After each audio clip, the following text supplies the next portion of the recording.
Hi, today I'm going to show you how to pick this CCL number 66.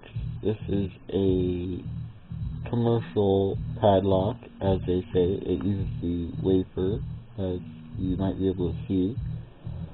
And it looks like a decent lock. It really kind of is, but one problem is they are very simple to open. Insert my tension wrench, and then what I'm using is I'm going to use this half diamond pick right here, and I will open this, and it should only take me a few minutes,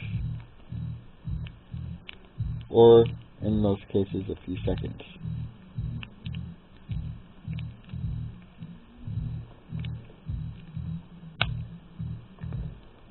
Right like that. Just a few seconds. So that is how you open a CCL number 66 commercial padlock with a half diamond pick. Have a good day.